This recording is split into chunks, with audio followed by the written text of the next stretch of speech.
செய்திகளை விரிவாக பார்ப்பதற்கு முன் இந்த நேரத்திற்கான தலைப்புச் செய்திகளை பார்க்கலாம்.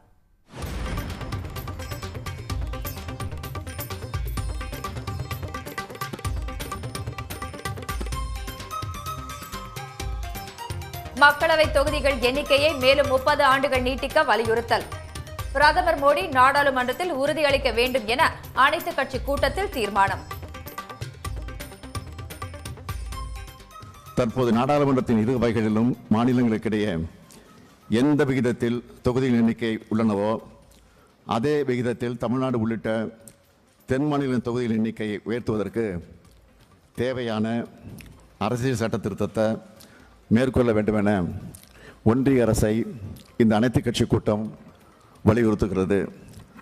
தொகுதி மறுசீரமைப்புக்கு தமிழ்நாடு எதிரானதாக இல்லை என்றும் அதே சமயம் கடந்த 50 ஆண்டுகளாக சமூக பொருளாதார நலத்திட்டங்களை சிறப்புற செயல்படுத்தியதற்கான தண்டனையாக தொகுதி மறுசீரமைப்பு அமைந்துவிடக்கூடாது எனவும் அனைத்து கட்சி கூட்டம் வலியுறுத்துகிறது. தற்போதும் இந்த வரையறை 2026 மேலும் 30 ஆண்டுகளுக்கு நீட்டிக்கப்படும் என்று மாண்புமிகு பிரதமர் அவர்கள் நாடாளுமன்றத்தில் உறுதி அளிக்க வேண்டும்.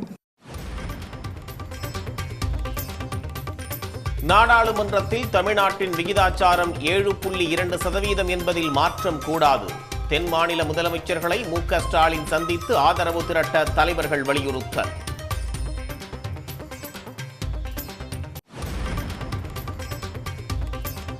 கோடை காலத்திற்கு முன்பே தமிழ்நாட்டில் கொளுத்தும் வெயில். திருப்பத்தூர், ஈரோடு உள்ளிட்ட 4 இடங்களில் 100 டிகிரி ஃபாரன்ஹீட்டை தாண்டி வெப்பம் பதிவு.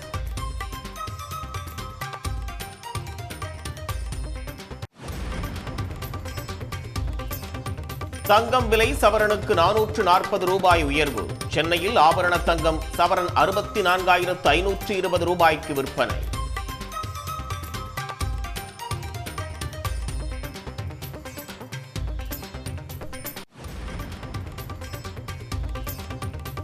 சென்னை உயர்நீதிமன்ற நீதிபதிகள் நியமனத்தில் அனைத்து சமூகத்தினருக்கும் உரிய பிரதிநிதித்துவம் தர வேண்டும். உயர்நீதிமன்ற வழக்கறிஞர்கள் சங்கத்தின் அவசர பொதுக்குழுவில் தீர்மானம் நிறைவேற்றம்.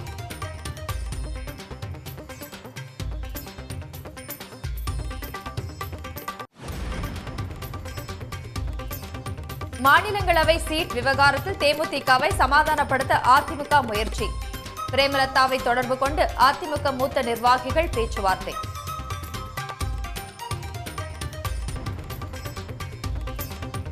விலை வீழ்ச்சியால் திண்டுக்கல் மாவட்டம் அய்யலூரில் சாலையோரம் தக்காளிகளை கொட்டிய விவசாயிகள்.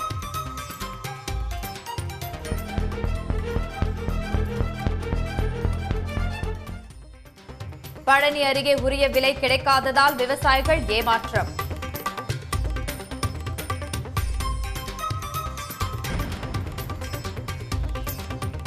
கோயில் வளாகத்தில் நடத்தப்படும் இசை கச்சேரிகளில் சினிமா பாடல்களை பாட அனுமதி இல்லை. சென்னை உயர்நீதிமன்றம் திட்டவட்டம்.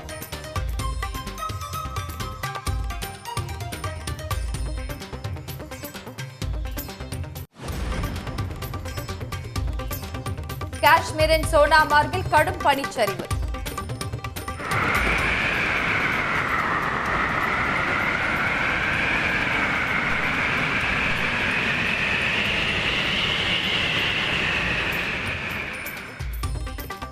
நெடுஞ்சாலை வரை பனிச்சரிவு ஏற்பட்டதால் பொதுமக்கள் அச்சம்.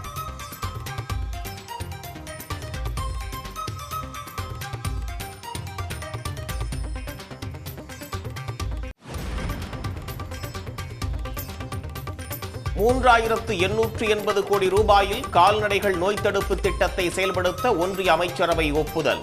கேதார்நாத்தில் 4,081 கோடி ரூபாயில் ரோப்கார் அமைக்கவும் ஒப்புதல் வழங்கியது.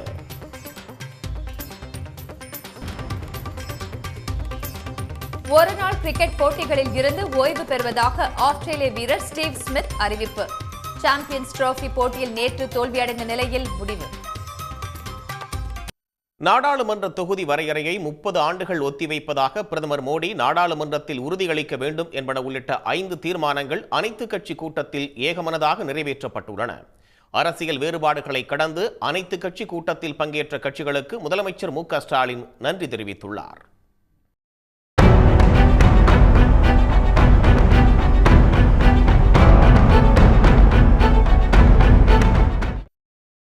2026ஆம் ஆண்டு மக்கள் தொகை அடிப்படையில் நாடாளுமன்ற மக்களவை தொகுதிகள் மறுசீரமைப்பு செய்வதற்கு எதிர்ப்பு தெரிவிப்பது தொடர்பான அனைத்துக் கட்சி கூட்டம் சென்னை தலைமை செயலகத்தில் முதலமைச்சர் மு.க.ஸ்டாலின் தலைமையில் நடைபெற்றது. இந்த கூட்டத்தில் திமுக, அதிமுக, காங்கிரஸ், விசிக, இந்திய கம்யூனிஸ்ட், மார்க்சிஸ்ட், மதிமுக, பாமக மற்றும் தவேக உள்ளிட்ட 58 கட்சிகளின் தலைவர்கள் கலந்து கொண்டனர். கூட்டத்தில் பேசிய முதலமைச்சர் மு.க.ஸ்டாலின், தொகுதி மறுசீரமைப்பு என்ற கத்தி தென்னிந்தியாவின் தலைக்கு மேல் தொங்கிக் கொண்டிருப்பதாக தெரிவித்தார். 2026 மக்கள் தொகை அடிப்படையில் மக்களவை தொகுதிகள் மறுசீரமைப்பு என்பது தமிழ்நாட்டுக்கு மட்டுமல்ல, ஒட்டுமொத்த தென்னிந்தியாவுக்கும் அபாயகரமானது என்று குறிப்பிட்டார். நாட்டின் கூட்டாட்சி அமைப்புக்கும் தென் மாநிலங்களின் அரசியல் உரிமைக்கும் அச்சுறுத்தலை ஏற்படுத்தும் மறுசீரமைப்பு தமிழ்நாட்டுக்கான அரசியல் பிரதிநிதித்துவம் மீதான நேரடி தாக்குதல் என்றும் முதலமைச்சர் கண்டனம் தெரிவித்தார். சமநீதியற்ற அநீதியான மறுசீரமைப்பை ஆணித்தரமாக எதிர்க்க வேண்டிய காலகட்டத்தில் தமிழ்நாடு இருப்பதாகவும் அவர் கூறினார். இந்த தொகுதி மறுசீரமைப்பு என்பது தமிழ்நாட்டுக்கு மட்டுமல்ல, ஒட்டுமொத்த தென்னிந்தியாவுக்கே அபாயமான செயல். இதில் நமக்குள்ள கருத்து மாறுபாடு நிச்சயமாக இருக்காதுன்னு நான் நினைக்கிறேன், இருக்கக்கூடாதுன்னு விரும்புகிறேன்.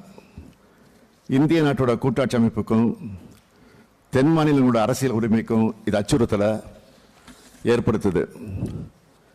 இது இந்திய ஜனநாயகத்தில் தமிழ்நாட்டுக்கு கிடைக்கிற அரசியல் பிரதிநிதித்துவ உரிமை மீதான நேரடி தாக்குதல். இப்படி ஒரு சம நீதியற்ற அநீதியான தொகுதி மறுசீரமைப்பு செயல்படுத்தப்பட்டால் இந்திய அரசியலில் தமிழ்நாட்டோட குரல் நெரிக்கப்படும். தமிழ்நாட்டுடைய நலன் மற்றும் தமிழ்நாட்டு மக்களுடைய நலன் ஆகியவற்றை பாதுகாக்கிறதுல நம் மாநிலத்தில் இருக்கக்கூடிய பலம் குறைக்கப்படும். 39 எம்பிக்கள் இருக்கும்போது நம்ம எழுப்புகிற குரலையே ஒன்றிய அரசு ஏற்க மறுக்கிற நிலையில் இந்த எம்பிக்கள் எண்ணிக்கை இன்னும் குறைக்கப்பட்டாலும் அது தமிழ்நாட்டுக்கு கிடைக்கப்பட்ட அழிக்க முடியாத அநீதியா மாறும் என்பதை எல்லோரும் நினைச்சு பார்க்கணும். தொடர்ந்து தீர்மானத்தை முன்மொழிந்த முதலமைச்சர் மு.க.ஸ்டாலின் 1971ஆம் ஆண்டு மக்கள் தொகை அடிப்படையிலான மக்களவை தொகுதி மறுசீரமைப்பை 2026 முதல் மேலும் 30 ஆண்டுகளுக்கு நீட்டிக்க வேண்டும் என்று வலியுறுத்தினார். இதற்கான உறுதியை பிரதமர் மோடி நாடாளுமன்றத்தில் அளிக்க வேண்டும் என்றும் அவர் கேட்டுக் கொண்டார்.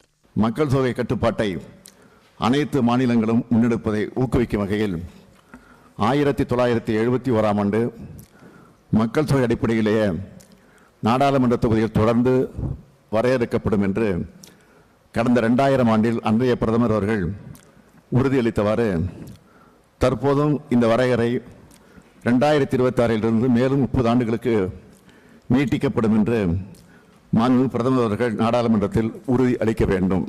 50 ஆண்டுகளாக சமூக பொருளாதார நலத்திட்டங்களை சிறப்பாக செயல்படுத்திய தமிழ்நாட்டுக்கு தண்டனையாக தொகுதி மறுசீரமைப்பு அமைந்துவிடக் கூடாது என்றும் தீர்மானத்தில் எச்சரிக்கப்பட்டுள்ளது. முதலமைச்சர் முன்மொழிந்த தீர்மானம் நீண்ட விவாதத்துக்கு பிறகு ஒருமனதாக நிறைவேற்றப்பட்டது. முதலமைச்சர் முன்மொழிந்த தீர்மானத்திற்கு அனைத்து கட்சிகளும் ஆதரவு தெரிவித்த நிலையில் கட்சியின் தலைவர்கள் தெரிவித்த கருத்துக்களை இப்போது பார்க்கலாம். 1971 எடுத்த அந்த மக்கள் தொகை கணக்கின்படி 7.18 அதை அது விகிதாச்சாரத்தை கடைபிடிக்கணும். அப்படி கடைபிடிப்பதன் மூலமாக தான் நமக்கு 848 அவங்க உயர்த்தினாலும் பாராளுமன்ற உறுப்பினர் அந்த எண்ணிக்கை உயர்த்தினாலும் சரி, மொத்தம் நமக்கு 61 இடங்கள் கிடைக்கும். எனவே இந்த நிலைப்பாடை நாங்கள் சொல்லிட்டு வந்திருக்கோம். அதுவும் தீர்மானத்திலேயே அதை 2 திருத்தங்களை நாங்கள் தான் சொன்னோம், அவங்க எழுதி வச்சாங்க. ஆனால் மெயினாக என்ன 7.18 அது வரலையே, அதை திருத்தம் கொண்டு சொன்னால் அது அவர் உடனே முதலமைச்சர் பொறுத்தவரை அதிமுகவில் ஜெயக்குமார் சொல்லியிருக்காரு, அது திருத்தத்தை நாங்கள் ஏற்கனவே சொல்லிட்டாரு. தொகுதி மறுசீரமைப்பு தென்னிந்திய மாநிலங்களுக்கு மிகவும் பாதகத்தை ஏற்படுத்தும் சாத்தியக்கூறுகள் அதிகம். மக்கள் தொகை அடிப்படையில் நாடாளுமன்ற தொகுதிகள் மறுவரையறை செய்யப்படும் போது மக்கள் தொகை வளர்ச்சி குறைவான தென்னிந்தியாவுக்கு மக்கள் தொகை வளர்ச்சி அதிகமாக உள்ள வட இந்தியாவுடன் ஒப்பிட தொகுதிகளின் விகிதாச்சாரம் குறையும். பாஜக ஆதரவு பசுவளைய மாநிலங்களில் கவுபெல்ட் இருக்கும் தொகுதிகளின் எண்ணிக்கை அதிகரிக்கும். இன்று கலந்து கொண்ட அனைத்து அரசியல் கட்சிகளும் மிக பொறுப்போடு இதிலே பங்கேற்றிருக்கின்றன. இனிமேல் வருகிற காலத்தில் வராத கட்சிகளும் கூட வருவதற்கு முயற்சிக்க வேண்டும். மாநிலத்துக்குள்ளே தானே கட்சி நடத்துகிறார்கள். ஆகவே இந்த முயற்சியை முழுக்க மறுமலர்ச்சி திராவிட முன்னேற்றக் கழகம் முதலமைச்சருடைய நடவடிக்கைகளை வரவேற்கிறது. தமிழ்நாட்டின் நலன் காக்க, மாநில உரிமையை பாதுகாக்க மாண்புமிகு முதலமைச்சர் கொண்டு வந்த இந்த அனைத்து கட்சி கூட்டத்தின் தீர்மானத்தை காங்கிரஸ் பேரியக்கம் முழு மனதோடு வரவேற்கிறது, அதை ஆதரிக்கிறது. மாண்புமிகு முதலமைச்சர் எடுக்கின்ற தமிழ்நாட்டு நலன் சார்ந்த அனைத்து முடிவுகளுக்கும் காங்கிரஸ் பேரியக்கம் 100% அவரோடு தோளோடு தோள் நின்று ஆதரிக்கும் என்பதை நாங்கள் இங்கே தெளிவுபடுத்தியிருக்கிறோம். ஒரு கோடை அழிக்காமல், அகற்றாமல் எப்படி இன்னொரு பெரிய கோடு போடுவார்களோ அப்படி தமிழ்நாட்டின் உரிமைகளை பறிப்பதற்கும் தமிழ்நாட்டு மக்களுடைய நலன்களை அப்புறப்படுத்துவதற்கும் வடமாநிலங்களில் உள்ள தொகுதிகளை உயர்த்துவதற்கு திட்டமிட்டிருக்கிறார்கள். ஆகவே அன்னை இந்திரா காந்தி அவர்கள் 25 ஆண்டுகளுக்கு மறுசீரமைப்பை தள்ளி வைத்தார். 84வது அரசியல் அமைப்பு சட்டத்தை திருத்தினார். அதே போன்று வாஜ்பாய் செய்தார். ஆண்டுக்கு இந்த மறுசீரமைப்பை தள்ளி வைக்க வேண்டும், சட்ட திருத்தத்தை கொண்டு வர வேண்டும். இந்தியாவில் ஒன்றிய அரசு இந்த தேச நலனுக்காக கொண்டு வரப்பட்ட குடும்ப கட்டுப்பாடை தமிழ்நாடு அரசு தான் முழுமையாக நடைமுறைப்படுத்தியது. விளம்பரங்களில், திரைப்படத் துறைகளில் முழுமையாக மருத்துவத்துறையை, மக்கள் நல்வாழ்வுத்துறையை, அதன் மூலமாக இந்த குடும்ப கட்டுப்பாட்டை 100% இங்கே கட்டுப்படுத்தினோம். மாண்புமிகு முதலமைச்சர் கொண்டு வந்த தீர்மானத்தை ஆதரிக்கிறோம், வரவேற்கிறோம். இன்னும் தென் மாநிலங்களை சார்ந்த பாஜக அல்லாத முதலமைச்சர்களை அழைத்து மாண்புமிகு முதலமைச்சர் பேச வேண்டும் என்று வலியுறுத்தி இருக்கிறோம், சந்திக்க வேண்டும் என்று கேட்டுக்கொண்டிருக்கிறோம். இந்தியா முழுவதும் அனைத்து மாநிலங்களுக்கும் சமச்சீராக எண்ணிக்கையை உயர்த்துவது என்கிற ஆலோசனையை வழங்கலாம் என்று விடுதலை சிறுத்தைகள் கட்சியின் சார்பில் குறிப்பிட்டிருக்கிறோம். எண்ணிக்கை மறுவரையறை எவ்வளவு முக்கியமோ அதை போல தொகுதிகளின் எல்லை வரையறையும் மிக முக்கியமானது. அந்த எல்லை வரையறை செய்வதில் ஏற்கனவே தமிழ்நாட்டை பொறுத்தவரையில் சிறுபான்மையினர், அதாவது இஸ்லாமியர், கிறிஸ்தவர் மற்றும் பட்டியல் சமூகம், பட்டியல் பழங்குடியினர் ஆகிய மக்களின் வாக்குகள் சிதறடிக்கப்படும் வகையில் எல்லை மறுசீரமைப்பு நடந்தேறியிருக்கிறது என்பதை சுட்டிக்காட்டி வருங்காலங்களில் அவ்வாறு அந்த சமூக பிரிவினரின் வாக்குகளை சிதறடிக்காத வகையிலே எல்லை மறுசீரமைப்பை மேற்கொள்ள வேண்டும் என்பதை சுட்டிக்காட்டியிருக்கிறோம். தமிழ்நாடு முழுவதும் பல்வேறு மாவட்டங்களில் இயல்பை விட வெப்பநிலை உயர்ந்து வரக்கூடிய நிலையில் இன்று 4 மாவட்டங்களில் 100 டிகிரி ஃபாரன்ஹீட்டுக்கு மேல் வெப்பம் பதிவாகியிருப்பதாக வானிலை ஆய்வு மையம் அறிவித்துள்ளது. கோடைக்காலம் தொடங்கும் முன்னரே தமிழ்நாடு முழுவதும் வெயிலின் தாக்கம் அதிகரித்து அனல் காற்றும் வீசத் தொடங்கியுள்ளது. குறிப்பாக வரும் 9ஆம் தேதி வரை தமிழ்நாட்டில் பல்வேறு மாவட்டங்களில் வறண்ட வானிலை நிலவுவதுடன் வெப்பநிலை இயல்பை விட 2 டிகிரி முதல் 3 டிகிரி செல்சியஸ் வரை உயரக்கூடும் என வானிலை ஆய்வு மையம் எச்சரித்துள்ளது. இந்நிலையில் இன்று 4 மாவட்டங்களில் வெப்பநிலை 100 டிகிரி ஃபாரன்ஹீட்டை கடந்து பதிவாகியுள்ளது. திருப்பத்தூரில் 102.38 டிகிரியும், ஈரோட்டில் 101.84 டிகிரியும், சேலத்தில் 100.58 டிகிரியும், கரூர் பரமத்தியில் 100.4 டிகிரி ஃபாரன்ஹீட் வெப்பமும் பதிவாகியுள்ளதாக வானிலை ஆய்வு மைய தரவுகள் தெரிவிக்கின்றன. வெப்பநிலை உயர்ந்து அனல் காற்று வீசுவதால் பகல் நேரங்களில் வெளியில் சென்று வருவதே சிரமமாக உள்ளதாக பொதுமக்கள் தெரிவித்துள்ளனர். இந்த ஒரு வார காலமாகவே நல்ல வெயில் அடிச்சுட்டு தான் இருக்குங்க. பார்த்தீங்கன்னா வண்டியில் வெளியில் போக முடியல, வெளியில் தலையை காட்ட முடியலன்னு வச்சுங்களேன், அந்தளவுக்கு வெயில் அடிச்சுட்டு தான் இருக்குது. ஈரோட்டில் வெயில் முன்னத்தை விட ரொம்ப அதிகமாக இருக்குது. வெளியே போக முடியல, வண்டி ஓட்ட முடியல. வண்டி ஓட்டினா அனல் காற்று மூஞ்சில் அடிக்குது. ரொம்ப தீவிரமாக இருக்குது வெயில், போன வருஷத்தை விட அதிகமாக இருக்குது. தற்போதைய வெயிலின் தாக்கம் அதிகமாக உள்ள நிலையில் கோடை காலத்தை எண்ணி அச்சம் எழுவதாக பொதுமக்கள் கவலை தெரிவிக்கின்றனர். ஈரோட்டில் முன்னாள் அமைச்சர் செங்கோட்டையன் தலைமையில் நடைபெற்ற கூட்டத்தில் அதிமுகவினர் அடிதடியில் ஈடுபட்டதால் பரபரப்பு ஏற்பட்டது.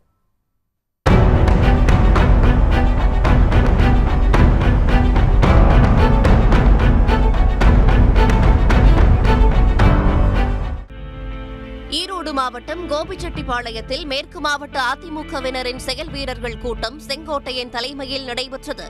இதில் எடப்பாடி பழனிசாமியால் நியமிக்கப்பட்ட ஜெயலலிதா பேரவை மாநில இளைஞரணி செயலாளர் EMR ராஜாவின் ஆதரவாளரான பிரவீன் கலந்து கொண்டார். கூட்டம் தொடங்கியதும் திடீரென எழுந்து நின்ற அவர் செயல் வீரர் கூட்டத்திற்கு அந்தியூர் நிர்வாகிகளை அழைக்கவில்லை என்று குற்றம் சாட்டினார். இதையடுத்து அவரை மேடைக்கு அழைத்த செங்கோட்டையன் அவருடன் பேசிக் கொண்டிருந்த போது ஓடோடி வந்த சக அதிமுகவினர் பிரவீனை பிடித்து இழுத்து இருக்கையால் தாக்கி வெளியேற்றினர். இச்சம்பவத்தை தொடர்ந்து பேசிய செங்கோட்டையன் கூட்டத்தில் சலசலப்பை ஏற்படுத்திய நபர் அதிமுகவில் உறுப்பினராக கூட இல்லை என்றார். கேள்வி எழுப்பியவர் அதிமுகவில் இருக்கும் அடையாள அட்டையை காட்ட வேண்டும் என்றும் கூறினார்.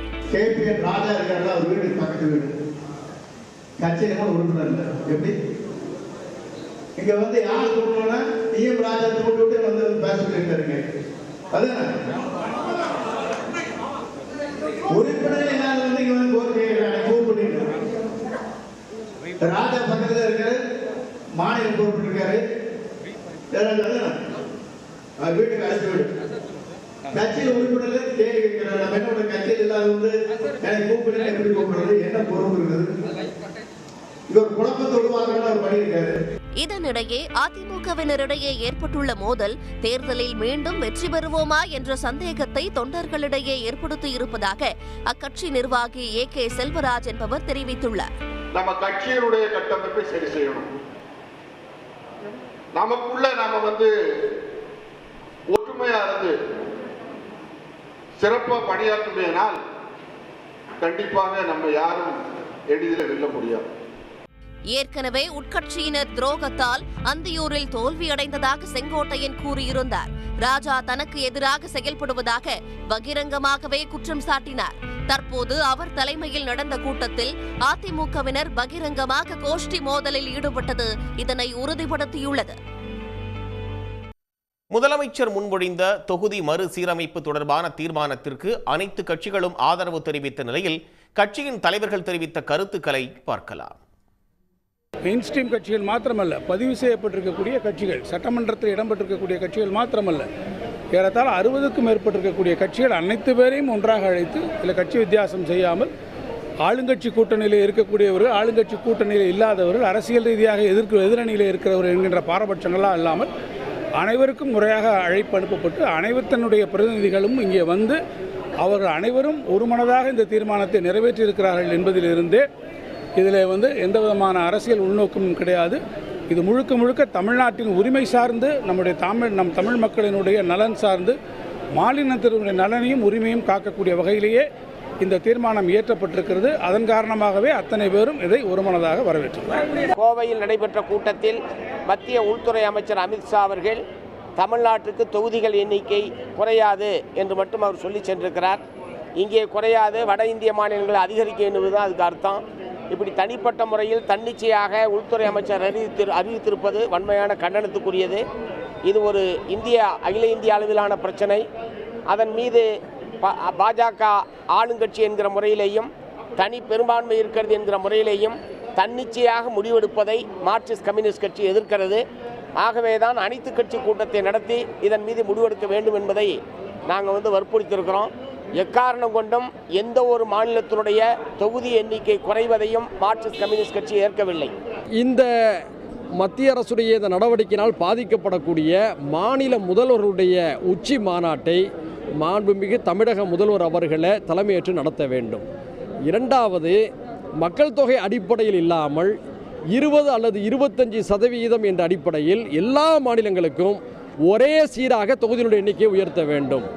மூன்றாவது ஒரு கோரிக்கை கருத்து என்னவென்றால் 3 சட்டமன்ற தொகுதிகளுக்கு ஒரு நாடாளுமன்ற தொகுதி என்ற அடிப்படையில் தொகுதி எண்ணிக்கையை வரையறுக்கலாம் என்ற 3 கருத்தை முன்வைத்தோம். ஒன்றிய அரசுக்கு நம்முடைய உணர்வுகளை வெளிப்படுத்தும் விதத்தில் அனைத்து கட்சிகள் அடங்கிய ஒரு வேலை நிறுத்தத்துக்கும் ஏற்பாடு செய்ய வேண்டும் என்ற கோரிக்கை இந்த இடத்துல முன்வைத்தோம். ஒட்டுமொத்தமாக இங்கே கலந்து கொண்ட அத்தனை கட்சிகளும் தமிழ்நாட்டு மக்களுடைய நலனுக்காக உருவாக்கப்பட்ட கட்சிகள், மாநில கட்சிகள். மத்தியிலே கூட்டாட்சி, மாநிலத்திலே சுயாட்சி என்று இருக்கக்கூடிய அந்த உரிமைகளை பறிப்பதற்கான ஒரு திட்டம் என்பதை அனைவருமே உணர்ந்திருக்கிறார்கள். இது முழுக்க முழுக்க தமிழ் மீதும் தமிழ் என்கின்ற இனத்தின் மீதும் தொடுக்கப்படக்கூடிய ஒரு ஆரிய வன்மம் என்பதை அனைவருமே புரிந்து நிச்சயமாக எந்த ரூபத்திலும் இவர்கள் முன்மொழிக்கொள்ள என்றும் ஒரு முகமூடியை மாட்டிக்கொண்டு வந்தாலும், வேறு எந்தெந்த சூழ்நிலையில் அவர்கள் வந்தாலும் ஒருபோதும் நாங்கள் இதற்கு இடம் கொடுக்க மாட்டோம் என்பதை முதலமைச்சர் உங்களுடைய நீங்கள் எடுக்கக்கூடிய எந்த செயல்பாட்டுக்கும் நாங்கள் உண்மையாகவும் உறுதியாகவும் இருப்போம் என்பதை இன்றைக்கு அனைவருமே ஏற்றுக்கிட்டார். உடனுக்குடன் செய்திகளை தெரிந்து கொள்ள சன் நியூஸ் பெல் ஐகானை கிளிக் பண்ணுங்க.